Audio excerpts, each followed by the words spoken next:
From childhood, most of us are trained to follow a specific social script. When someone hands you a gift, you smile, say thank you, and take it. In this mindset, rejecting a gift feels like the ultimate sign of being ungrateful. This habit makes us move on autopilot. We reflexively accept a neighbor's dish, a coworker's favor, or a relative's box of hand-me-downs without ever considering the weight of what we're bringing into our space. Treating every open hand as a guaranteed blessing often masquerades as kindness, while actually exposing a dangerous lack of boundaries. Not everything that reaches your hands comes with good intentions, and many things that look innocent carry a hidden burden. The book of 1 Thessalonians offers a different command. Test all things, hold fast to what is good. This requires an active filter. As believers, we are called to inspect what we allow through the front door of our homes and our hearts. Protecting your peace and your calling requires turning off the default mode of polite acceptance. It means mastering a difficult but necessary discipline, the spiritual virtue of rejection. The first major barrier to saying no is the fear of social friction.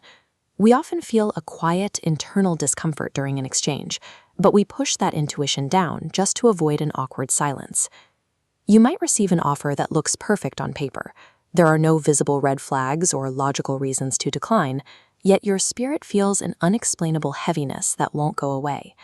Colossians 3:15 says, "Let the peace of God rule in your hearts," acting as an umpire. If peace withdraws, the decision is out of bounds. Accepting such a favor leaves you tethered. That heaviness warns the gift carries a hidden hook, pressuring you into future compromise.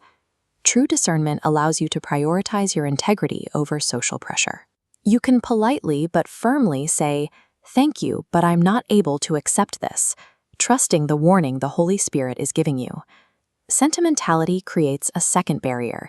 It's difficult to part with an object wrapped in the guilt of family tradition or the nostalgia of the past. We must distinguish between harmless memories and dark inheritances. If you know an object was used by ancestors in ungodly rituals, in old covenants, or practices opposed to God, you have no spiritual obligation to keep it in your home. This also applies to emotional baggage. Keeping a museum of wounds, like letters from an abusive relationship or jewelry from a season of deep depression, keeps you emotionally tied to a version of yourself that God has already set free. Philippians 3:13 instructs us to forget what is behind and reach forward to what is ahead. You cannot fully embrace your future while your hands are still full of artifacts that anchor you to past shame.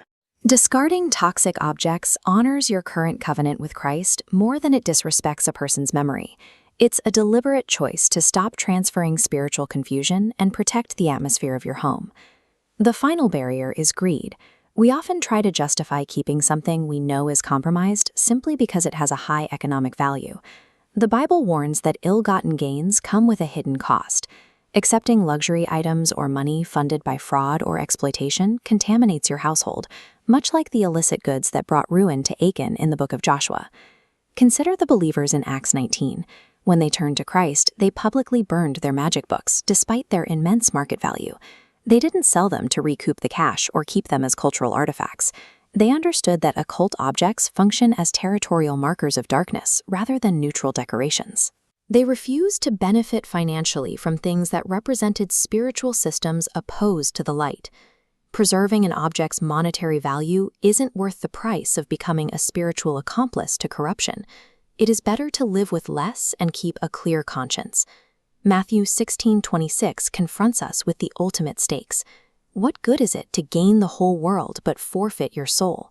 The enemy rarely tempts you with something obviously horrible. He offers something you deeply desire, but he asks for your soul's integrity in exchange. Choosing to decline these hidden traps prioritizes your spiritual safety over social comfort.